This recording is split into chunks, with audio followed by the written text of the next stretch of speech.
e estamos recebendo, como o Feitosa já comentou, o deputado estadual Bessá Araújo Costa Reis Sá, mais conhecido somente como Bessá. Boa tarde, deputado. Seja bem-vindo. Boa tarde, Wagner. Boa tarde, Feitosa, Fernanda, em Brasília, e a todos os telespectadores da TV Lupa. Uma honra aqui nesse bate-papo com vocês. Com certeza, deputado. Nome extenso, né? A honra é toda nossa, deputado.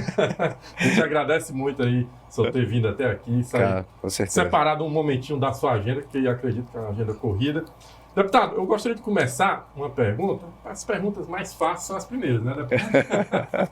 Eu acompanhei aqui, o senhor já está na terceira vez que só ocupa uma cadeira na Alep, né? Isso. A primeira foi nas eleições de 2014, o senhor conseguiu quase 18 mil votos. 18 mil votos. Em 2018, o senhor conseguiu quase 24 mil votos. 23.930 votos. Em 2022, a última, o senhor quase conseguiu 28 mil votos, 27.653. Aí a pergunta que eu faço é, o senhor está numa ascensão. A que se deve isso? Bom, Wagner, eu acredito que é todo um reconhecimento de um trabalho que a gente tem feito. Não é fácil fazer uma política hoje no nosso estado, uma política de oposição.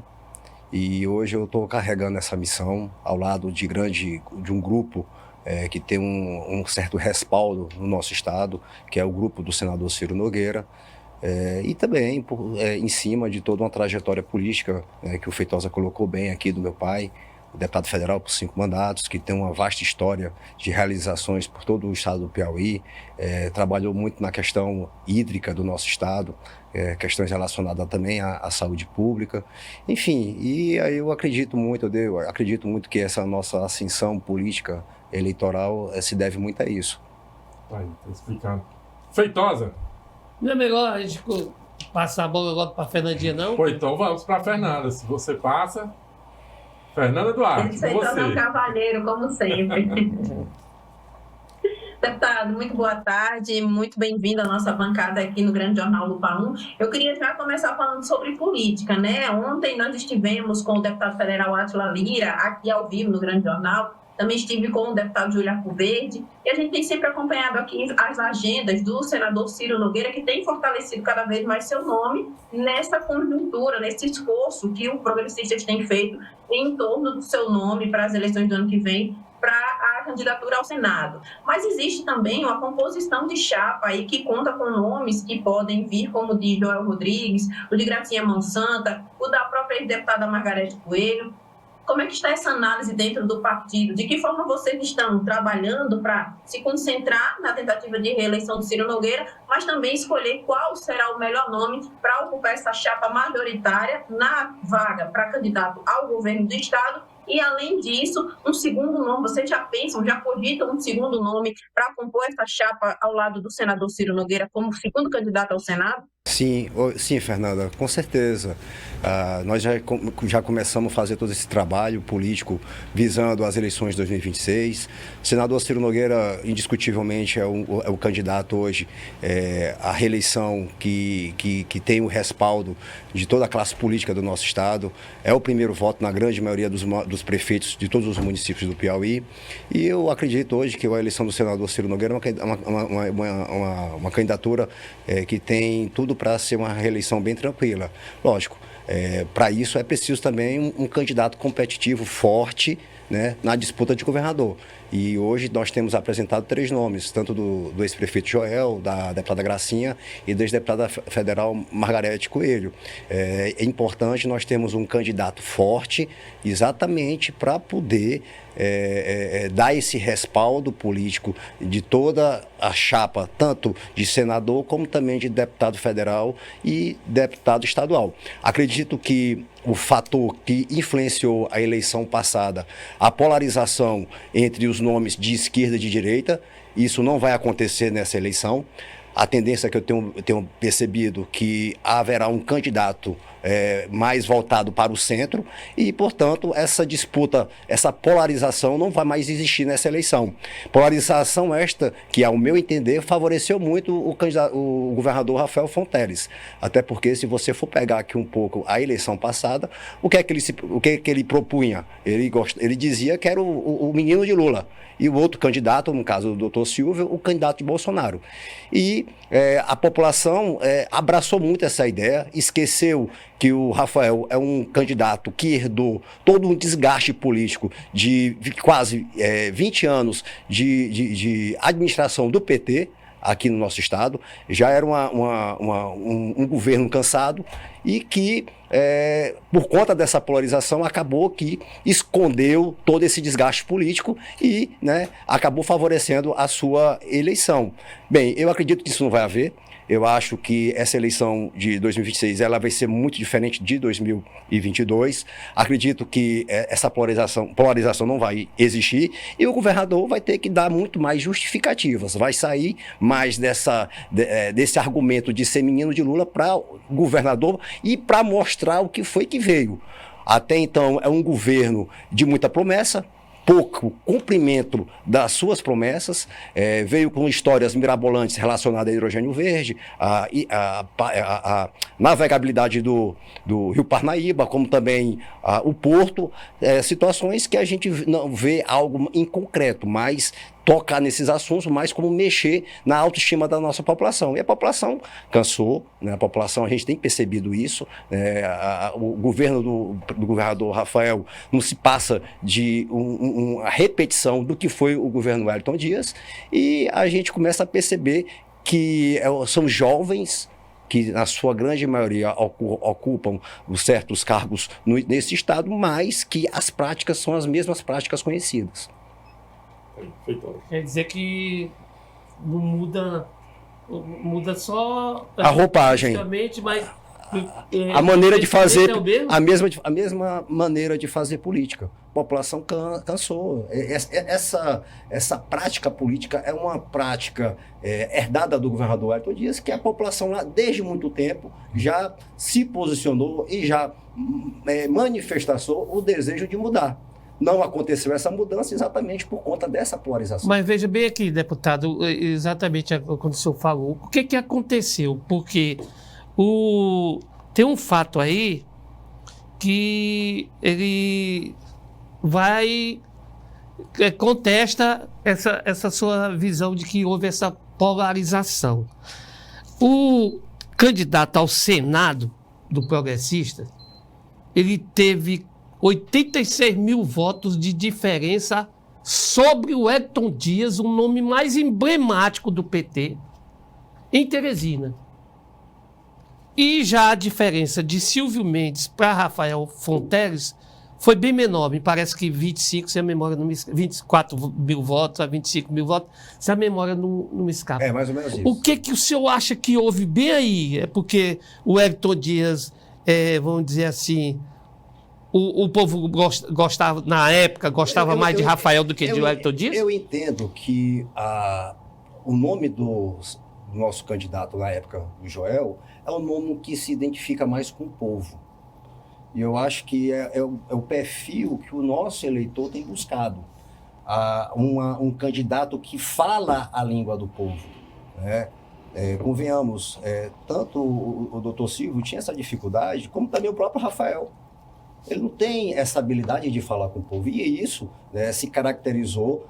O Joel fez esse papel de maneira fantástica e aproveitou muito bem esse desgaste político existente por parte o perfil, vamos dizer assim, o perfil político e até físico do ex-prefeito Joel Rodrigues, o senhor acha que contribuiu para isso? Com certeza. Porque é uma característica totalmente diferente da maioria dos políticos. Com certeza, e além disso... O perfil físico, inclusive, dos políticos, ele majoritariamente brancos. Não, mas não é só isso. A questão também é que ele tem um discurso com argumento, coloca as coisas de maneira bem equilibrada, e ele conseguiu mexer, né, nesse sentimento do eleitor, principalmente nesse desejo de mudar. Até porque... Ele é mais parecido com o povo, tem mais cheiro de povo. Tem mais cheiro de povo. E aí, você percebe que durante a campanha, né, de Senado, ele estava concorrendo contra o ex-governador, no caso o ministro Wellington Dias, que tinha todo esse desgaste político, que ela só não foi para frente, no meu entender, por conta dessa polarização existente entre Lula e Bolsonaro. Mas veja bem, só me permita bem aqui. Deputado, o senhor não acha que essa característica que o senhor apontou do presidente João Rodrigues não seria um fator que pudesse elevá-lo aí a ser candidato ao governo concorrendo com o Rafael Fontes? Sim, com certeza, é possível. É um dos nomes que nós temos colocados à mesa. Hoje a gente vê o nome da deputada Margarete um pouco mais à frente, mas até 2026 tem muita coisa para acontecer. Sim, eu quero insistir só nessa questão do perfil. Para mim, é o seguinte, o Wellington Dias não é muito mais parecido com o PT, na época, não era muito mais parecido com o PT, ele não encarnava muito mais o espírito petista. Sim, sim. E ele foi derrotado em Teresina fragorosamente por Joel Rodrigues, e Rafael teve uma diferença pequena de Silvio, certo? Então, vai de conta a sua tese, porque o povo... achou o Rafael menos petista. Não, mas o Rafael, ele passou uma imagem diferente, de novidade. Exato. Um nome novo. Até então, nós não percebemos um discurso. O discurso dele era mais em cima da polarização, dizer que era o menino de Lula. Então, eu vejo que essa nova eleição de 2026, ela é diferente. Não acontecendo essa polarização, que é a tendência de não acontecer, esse discurso se perde. Por exemplo, aqui, essa última eleição de prefeito não saiu com essa vitória toda. Não deu certo, né? O que eu percebi é que ainda existe uma divisão nos municípios. Ele não teve a habilidade que o Wellington Dias tem. É uma habilidade de tentar juntar todo mundo. Ele não teve essa habilidade. Ele manteve a divisão nos municípios. Então, eu acredito, naqueles locais onde ele foi adversário, dificilmente a classe política e o povo vai tentar ou vai querer votar no candidato. Mas lá pertinho da sua terra, lá, tem um prefeito que já está, Floriano, o prefeito já está em uma cidade grande, vizinha Oeiras, tá? O prefeito já está sinalizando que pode ir. E ele era de oposição. É porque você é mais experiente que eu, Feitosa. Você é um comentarista político de muitos anos, eu estou começando agora.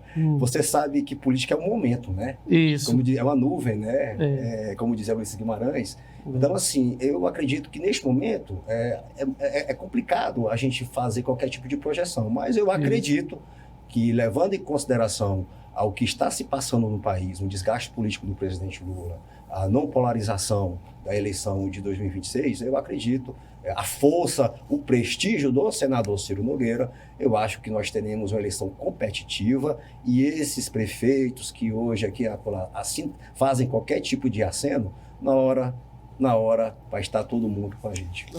Deputado, o senhor sabe que... O senhor acha que esse desgaste do presidente Lula pode respingar no governador Rafael Fontes? Total, eles são irmãos siameses. Ele se beneficiou, o governador Rafael, né, do prestígio do presidente Lula na sua eleição, aqui dentro do nosso estado. Com certeza também, ele também vai ter que carregar esse desgaste que hoje o presidente Lula tem. Tem um bônus e tem um ônus. Tem um ônus também. Do apoio. Deputado, o senhor sabe que um dos grandes problemas da população do Brasil, não só do Piauí, mas também do Piauí, é a falta de segurança pública. Mas o governador Rafael Fontes trouxe uma mudança na segurança pública, no cenário de segurança pública aqui do Piauí. Por exemplo, ele entregou centenas de viaturas, drones, investiu em contratação de novos policiais militares. O rádio, que o Piauí não possuía um rádio digital que poderia conversar Teresina, Parnaíba, Teresina, Pix, ele também implementou por meio do secretário Chico Lucas. Ele está fazendo um bom papel na segurança pública? Bom, eu entendo que até então todo esse investimento ainda não retornou com uma segurança de qualidade que a população anseia. Esse é o meu entendimento. Feitosa aqui, além de ser um comentarista político e também foi policial, eu lembro quando era menino, eu acompanhava muito a reportagem policial. Feitosa sabe disso. A polícia não é só material humano e equipamento. É necessário ter uma investigação. O que combate o crime é a investigação bem feita. né? E eu acredito que tem falhado muito isso no nosso estado. A gente vê as facções invadindo o nosso estado. Recentemente, a Record fez uma publicação que nos últimos 6 meses, só no sul do estado do Piauí, entre São Raimundo Nonato, Avelino Lopes e Bom Jesus, ocorreu mais de 50 assassinatos, e tudo isso relacionados às facções. As facções é uma realidade que tem avançado muito no nosso estado e é preciso tomar uma posição. A gente vê o papel da nossa segurança pública combatendo o roubo de celulares, o furto de celular, né? Tem dado um resultado, beleza. Agora, o que a gente procura entender é que todo esse aparato de aparelhamento de trabalho, ela não se repercute em cima das facções. Hoje você vê uma polícia totalmente fazendo toda uma espetacularização de operações midiáticas no intuito de abordar e prender motoqueiro de grau. Poderia haver para combater as facções, e a gente não vê isso. Você está querendo dizer que o governo Rafael Fonteles foca mais em criminosos ali de baixa periculosidade do que no grande ali, nas facções? Nas facções, que é o maior problema do nosso estado. É quem hoje atormenta a população piauiense, não é mais só voltado em Teresina ou Parnaíba, é em todos os municípios do Piauí, principalmente no interior. As facções invadiram o nosso interior. Essa é a nossa preocupação. Fernanda Duarte.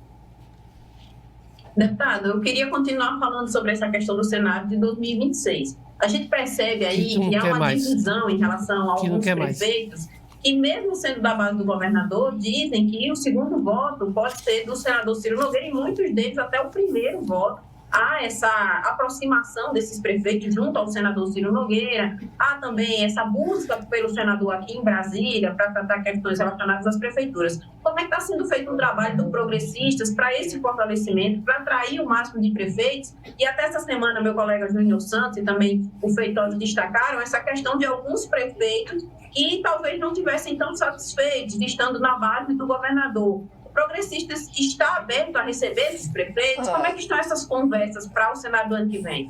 Fernanda, a gente tem esse conhecimento de que a maioria dos prefeitos tem como primeiro voto no senador Ciro.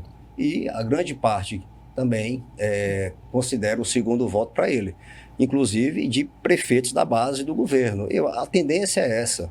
A gente percebe, o senador Ciro Nogueira é um político que tem uma grande aceitação na classe política, nos nossos prefeitos, nas lideranças. Assim, eu não vou falar aqui algo fora da realidade, mas muitas das ações que ocorrem no estado, nos municípios, muitas delas é proveniente de ações do senador Ciro Nogueira. E falta muito por parte do governo. Então, assim, isso é algo que tem sentido, a classe política sabe disso, os prefeitos sabem disso e da força que ele tem junto a Brasília. Então, assim, eu coloco o senador Ciro Nogueira como um senador que está com a pavimentação para a sua reeleição bem garantida.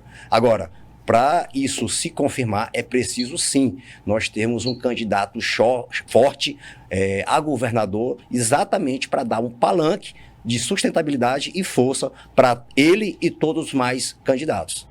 Deputado. O senhor acha que essa questão dos prefeitos foi o que levantou a especulação no final do ano passado para o início desse ano, de que poderia haver uma aproximação entre Ciro e Rafael Fonteles? Olha, isso nunca aconteceu.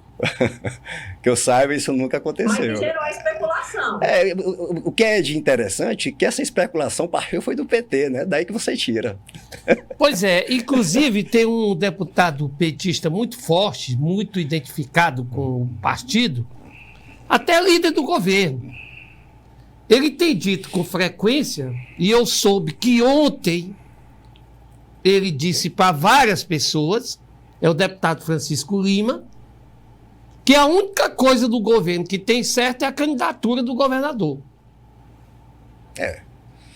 Bom, a gente percebe, Feitosa... O que o senhor acha que é isso? Feitosa, a gente percebe que... Diz que não tem para vice, que não tem, quer dizer, o Temício Filho vai ter que se virar aí para ver se... A gente percebe que... Não tem pai de ninguém, não. A gente percebe que dentro do Partido dos Trabalhadores, as lideranças, muitos deles, a maioria, simpatizam demais com a aproximação com o progressista, consequentemente com o apoio ao senador Ciro Nogueira. Isso é indiscutível, a gente percebe isso.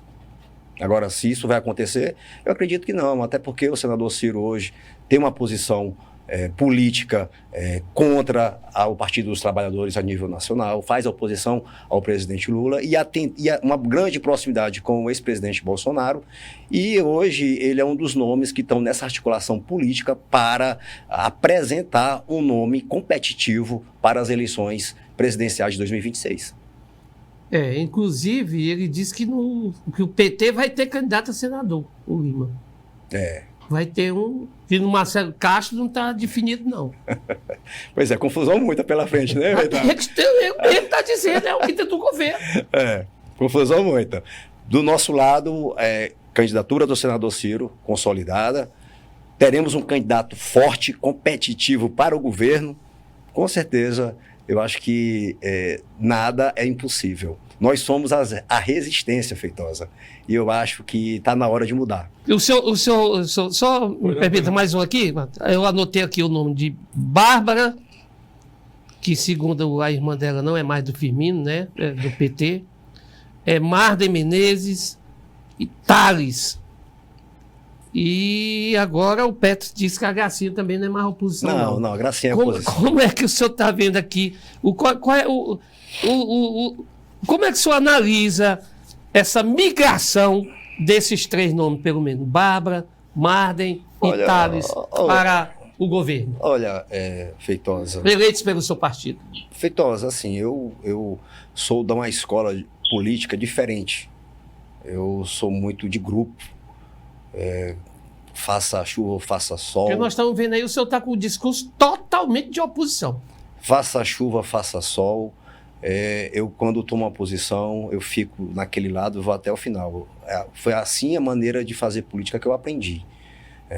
Então, assim, eu mesmo sendo uma situação muito ruim para um trabalho futuro político, mas é algo que eu escolhi e vou continuar e vou ficar. Com relação aos meus colegas deputados, eu acho que cada um tem o direito de escolher uma maneira de fazer política.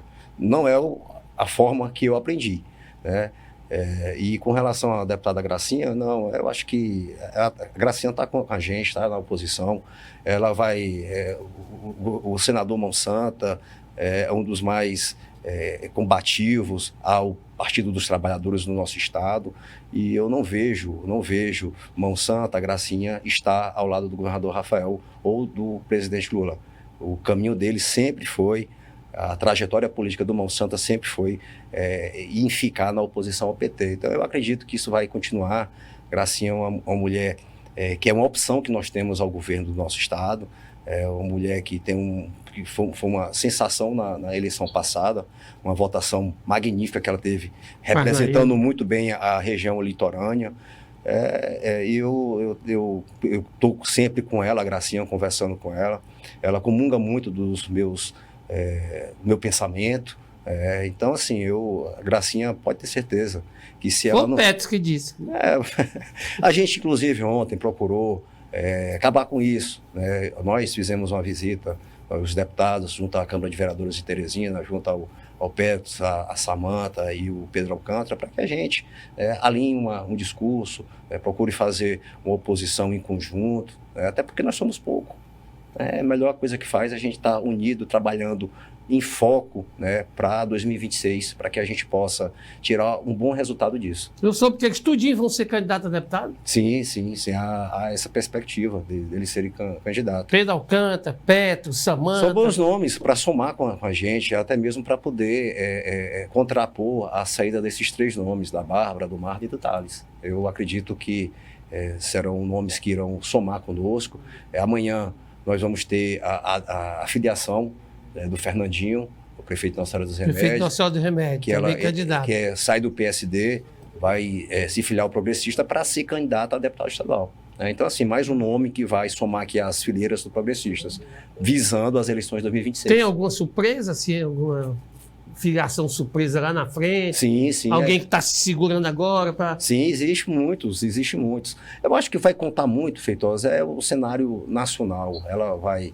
Existe um desgaste político aqui no nosso estado, nós temos que ser bem realistas. O governo Rafael é um governo que se preparou muito para fazer uma boa propaganda, mas com o passar do tempo, a população já está começando a perceber que essa propaganda não é tudo aquilo que colocam. E as pessoas começam a perceber que o Rafael é a continuação do que foi o governo do PT, de Wellington Dias, e não passa de ser mais do mesmo. E isso eu acho que em 2026 vai se revelar mais ainda, e o que vai dar suporte e fôlego para que a oposição possa mostrar algo de diferente, combinando com aquilo que a população piauiense anseia. A política nacional vai direcionar um pouco aqui a política? Com certeza, eu acredito que sim. Eu acho que vai influenciar sim. Deputado, quando eu cheguei aqui no Piauí, eu estava conversando com alguns assessores de vereador e deputado da Alep em 2019. Aí eu perguntei assim, quem é a situação e quem é a oposição? Eu nunca me esqueci disso. Eu disse, não, aqui todo mundo é amigo. Aqui no Piauí não tem isso não, todo mundo é amigo. E observando no seu Instagram, o senhor em novembro teve reunido com o governador Rafael Fontes, juntamente com o Franzé, o presidente da Alep na época. Né? E o senhor também tem uma foto, a primeira foto, o Rafael Fontes pegando na sua mão. Isso é um indicativo de que todo mundo é amigo ou não? Tem realmente oposição? A gente, não é porque nós somos oposição, nós somos adversários, que nós somos inimigos. Nós somos inimigos. Né? A nossa oposição é ideias, né, em argumentos. Agora, com relação ao pessoal, a gente se trata com todo mundo. Com relação a essa foto que eu tenho com o Franzé e o governador Rafael, foi exatamente, tanto eu como o Franzé, voltando de Brasília após uma discussão que nós tivemos lá, tratando de um sonho antigo, que é a questão relacionada à transposição do Rio São Francisco. Em discurso, em pronunciamento que eu fiz lá na Assembleia, o deputado Franzé abraçou a causa, me ajudou nisso. Fomos a Brasília tentar alocar recursos para fazer os primeiros estudos da transposição do Rio São Francisco para atender as nascentes do Rio Piauí e Rio Canindé, levando em consideração o projeto já de 1970. Né? Então, assim, quando se projetou a transposição, Wagner, um dos primeiros estudos, ele previa a construção do eixo leste, do eixo norte e o eixo oeste. Esse eixo oeste era para atender o Piauí. Né? Hoje são a realidade o eixo norte e o eixo leste, e o Piauí ficou de fora. Então, assim, a gente perdeu o time naquele tempo exatamente porque nós não nos unimos e fomos atrás disso. Diferente dos pernambucanos, diferente dos cearenses, diferente dos baianos. O colega Júlio Acovete esteve aqui e ele disse, apesar de ser deputado federal, ele disse isso. Olha, a gente aprendeu com os outros estados. Isso. Então, no passado, a gente falhava muito com isso. Então, a gente perdeu esse grande investimento para o nosso estado. E aí, o deputado Franzé abraçou, para você ver, um deputado do PT com um deputado progressistas, trabalhando algo de importância para o nosso estado. E nós fomos levar até o governador e pedir, né, o reforço dele junto ao governo federal para que ele possa também abraçar a causa. Né? Então, assim, quando se tem o Piauí, em cima do que o Júlio te colocou aqui na bancada, né, os deputados de esquerda e de direita se unem para trabalhar para o seu estado. Então, é isso que o Piauí precisa fazer. Independente de sigla política, o Piauí, a sigla PI está acima de tudo. Tá acima de tudo. O Piauí é o que está acima de tudo. Então, e é outra oportunidade com o próprio governador Rafael. Nós temos foi um encontro lá em Oeiras, né, nas festividades do 23 de janeiro. Então, assim, a nossa relação sempre foi uma relação muito boa. Né? A Fernanda tem mais uma pergunta, deputado. Deputado, eu queria falar, o Feitosa falou há pouco aí, né, que o PT chegou a dizer que o senador Marcelo Castro não está garantido na chapa, que o PT vai ter candidato a senador. Ninguém, só o governador. Só o governador. Foi o Lima que disse, o Lima. A gente tem aí partidos como o MDB, o PSD, o próprio PT, né, que quer a vice, que quer uma vaga no Senado, o PDT, então a gente percebe que é muita gente querendo um lugar ao sol. Vendo esse cenário, a oposição está pronta para, numa política que é extremamente dinâmica, caso alguém não saia satisfeito, tentar ir conversar, puxar para fortalecer as candidaturas de oposição. Se essa conjuntura, essa junção de partidos querendo todo mundo no lugar não der certo? Sim, com certeza, Fernanda. Se me permita, só para eu concluir um raciocínio que eu estava falando com o Wagner, para eu entrar nisso, só para deixar aqui para os telespectadores que estão nos assistindo, não existe inimizade com nenhum político. Né? E é preciso entender que uma oposição bem feita, ela serve, né, para ajudar o governo. oposição bem feita, ela é um freio de condução, né, de condutor, né, para que o governo não saia dos trilhos, né? Então, é esse o papel da oposição. Pior seria se fosse um local que não tivesse oposição, né? Então, a oposição tem esse papel de mostrar o caminho, ó, você está errando, você fez errado, né? E, assim, é a maneira mais democrática de se administrar. Bom, com relação a essas tratativas, com relação a qualquer situação de político ou setor que não seja acomodado aos seus interesses numa disputa futura, com certeza, essas conversas, elas existem diariamente, acontece toda hora. Então, é exatamente em cima disso, não existe amizade, e não existe inimizade dentro da classe política, todo mundo se dá. Nós somos adversários momentaneamente, mas amanhã pode estar todo mundo junto, né? Então, existe civilidade. Existe civilidade, a política é isso, né? Isso é política. Certo. Pesos e contrapesos. Mas existe irmandade? Irmandade? Sim. Que sentido irmandade? Traduza. Não existe inimizade, mas é um querendo a batata do outro. Né? Não tem esse negócio. Se puder, e tudo, se vier uma liderança lá do interior que vota no Bechar, aqui. Não, existe uns deputados, né, um colega e outro, que passa por cima, né? Mas tem outros que são mais comedidos, são políticos, comentam, aconteceu isso e tal, mas é uma minoria.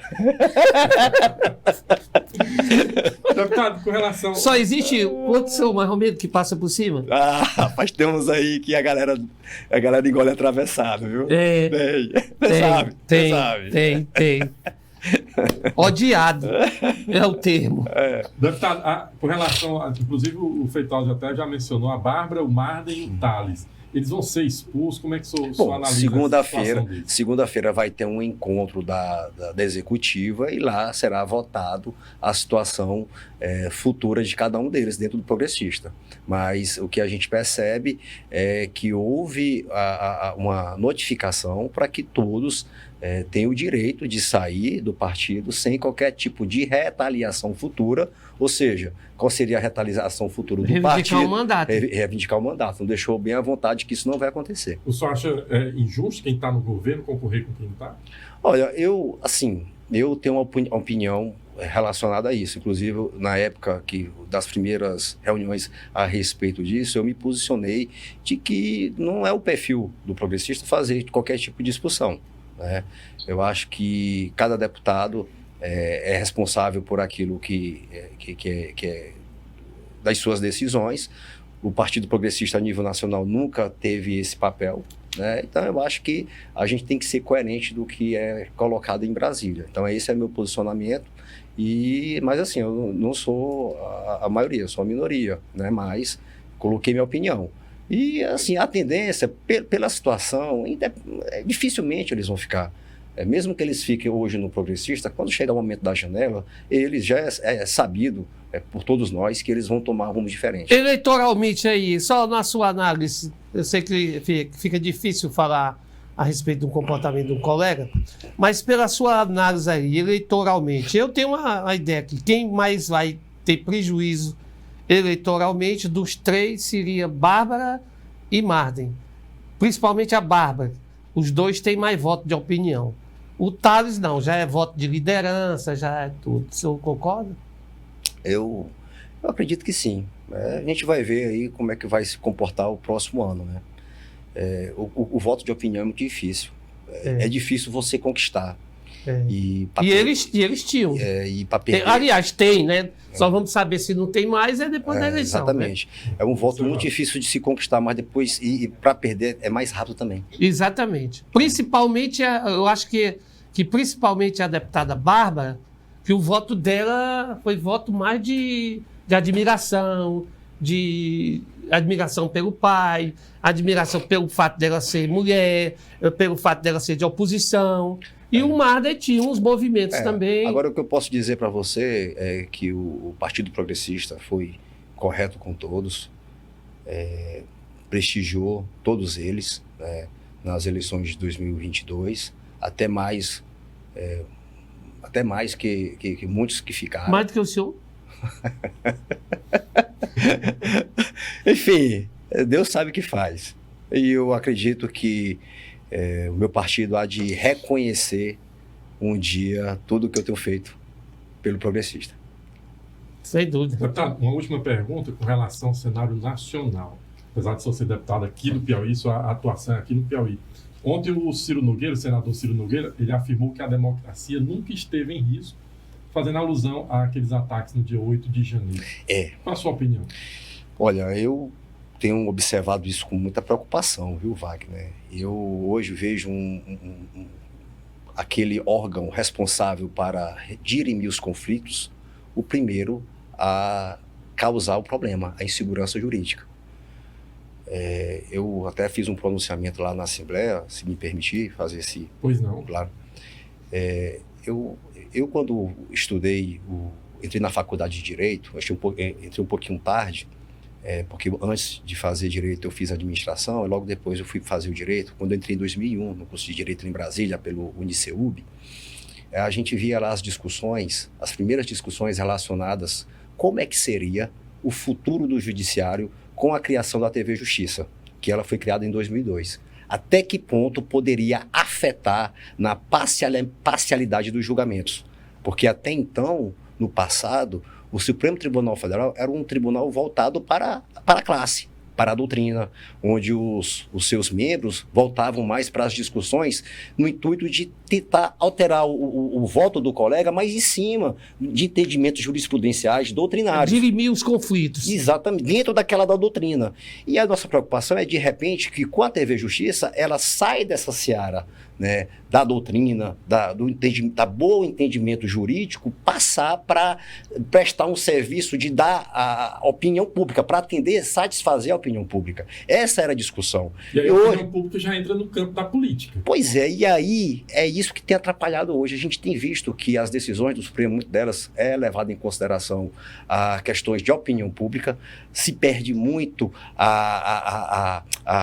o rigor na lei, na Constituição. A gente vê um Supremo Tribunal Federal exatamente no intuito de fazer a parte política, de atender, satisfazer a opinião pública, passando por cima até mesmo do Legislativo, né, utilizando meios como a DPF ou até mesmo com a ADIM por omissão, né, no sentido de legislar passando por cima do Poder Legislativo. E isso tem causado uma grande insegurança jurídica. A comentar também com relação ao 8 de janeiro. A gente vê o ministro do Supremo Tribunal Federal, ele é vítima, sendo relator para julgar. Até que ponto está afetado a imparcialidade? Até que ponto está afetada a imparcialidade de um presidente do Supremo que até um pouco tempo atrás, nas eleições de 2022, disse, né, que derrotamos o bolsonarismo ou perdeu o Mané? Até que ponto está afetado a parcialidade do Supremo? Até que ponto está afetada a parcialidade do Supremo no ministro, né, no caso Flávio Dino, que foi dizer recentemente que Bolsonaro é alinhado ao demônio? Até que ponto está afetada essa parcialidade? Então, assim, são essas coisas que nos preocupam. Então, quando o senador Ciro, que isso está afetando diretamente o regime democrático de direito, sim, está assim. Né? Então, o Supremo Tribunal Federal, ele passar a legislar, a julgar de acordo com o que prevê a Constituição e como prevê a lei, e evitar transpor aquilo que não é da sua competência. É importante, para que a gente possa dar segurança para o nosso país, é preciso que faça uma reflexão, faça uma análise e entenda, cara, será que nós estamos fazendo o correto? Será que esse julgamento que vou fazer com o presidente Bolsonaro cabe ao Supremo Tribunal Federal? Não era para estar na primeira instância? Então, assim, são esses tipos de argumento que é preciso a classe política, juntamente com todas as autoridades, faça uma reflexão para que a gente não possa conduzir o nosso país para uma situação turbulenta. É minha opinião. O Átila Lira ontem ele falou que o Congresso quer votar a anistia. Não garantiu se vai passar. A anistia. Porque há uma alegação de que houve ali um golpe. Um golpe sem arma, sem um tiro. Um golpe, se você for levar aqui no passado, a quantidade de vezes com aqueles black box, que são ligadas aos partidos de esquerda, invadiram o Supremo, invadiram vários órgãos, fizeram uma quebradeira, eles nunca foram considerados... de carro, invadindo o ministério. Pois é, nunca foram considerados golpistas, né? Então, assim, eu acho que um peso, uma medida. Eu acho que há exagero. E isso quem fala não é o Você Bessá. acha que há uma injustiça nesse processo contra o ex-presidente Jair Bolsonaro? Eu acho que é muito exagero. Eu acho que é exagero. Como é que a pessoa é o responsável por um golpe se no 8 de janeiro ele estava nos Estados Unidos? Que golpe é esse? Se o líder está presente? São as coisas que a gente não consegue entender. E quando eu falo isso, Fernanda, eu não estou falando só. Muitas pessoas de respaldo jurídico têm esse mesmo pensamento. Então, eu acho que está na hora da gente esquecer um pouco o lado, sair desse jogo de fla-flu e colocar, organizar esse país, colocar colocar qual é o papel de cada poder, né? O legislativo, legislar, o poder judiciário julgar, proteger e fazer aplicar a lei e a Constituição. Será que está sendo feita a aplicação da lei e a Constituição? Então, essas coisas que a gente precisa pensar e nos preocupar. Se a anistia sair, vai apaziguar o país. Eu acredito que melhora muito, né? Até mesmo para o Supremo Tribunal Federal, eles não passarem por essa situação e acabar afetando diretamente a sua credibilidade. Hoje, o Supremo Tribunal Federal é um dos órgãos que passa a maior insegurança e falta de credibilidade pela população. Então, é uma maneira de poupar o Supremo Tribunal Federal. Feitosa, você tem mais alguma pergunta? Beleza, tranquilo. Fernanda, mais alguma pergunta? Inevitavelmente eu tenho. Porque quando falando nesse negócio do processo aí vão surgindo as perguntas, né? Aí eu queria fazer uma pergunta relacionada a essa questão da anistia. O senhor acredita, duas perguntas na verdade. A primeira é que com esse cenário que o senhor falou, de ter ministro do Supremo Tribunal Federal que faz críticas abertas ao ex-presidente, é possível ver uma previsibilidade no resultado desse processo que vai ser colocado, que vai ser analisado pelo Supremo? É a primeira pergunta. E a segunda, esse projeto da anistia, há uma boa vontade de alguns parlamentares de votarem, porém o senhor acredita também que o Supremo pode exercer uma pressão sobre o Congresso para tentar, pelo menos, adiar essa votação? Porque a gente sabe que teve, ano passado, uma decisão do ministro Dino que mexeu no orçamento, mexeu nas emendas, fez toda uma desarrumação ali no Congresso. O senhor acredita que pode haver uma pressão do Supremo para que não haja votação desse projeto da anistia? Fernanda, você está colocando aqui exatamente, está confirmando o que eu falei. É exatamente o papel do Supremo Tribunal Federal avançando em competências que não é dele,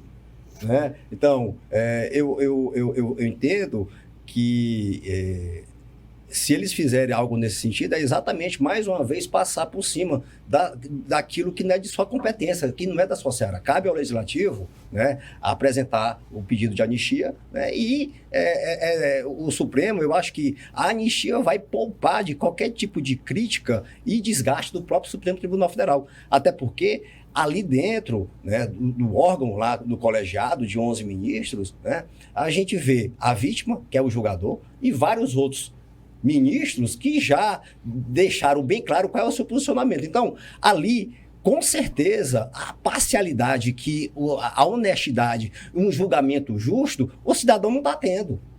O cidadão Bolsonaro e os outros 30 réus, na verdade, indiciados, porque ainda não tornaram-se réus. E os outros 30 indiciados. Então, assim, parcialidade ali não tem, né? Então, qualquer julgamento, qualquer cidadão, para que a justiça seja feita, é preciso ter um julgamento justo e honesto e imparcial. Será que está havendo lá? Não está havendo, né? Então, assim, é esse nosso posicionamento. Eu acredito que está na hora do Legislativo fazer cumprir o que preza a Constituição, né? Fazer com que não possa deixar essa intervenção constante que o Supremo Tribunal Federal tem feito. Recentemente, o ex-ministro Marco Aurélio fez uma fundamentação fantástica. Ele disse, olha, graças a Deus que eu sou ex-ministro do Supremo, porque eu, como ex-ministro, eu sou julgado pela primeira instância.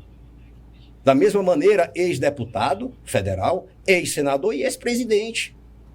Né? Então, assim, É isso que é a regra estabelecida pela nossa Constituição. Não cabe agora o Supremo Tribunal Federal mudar.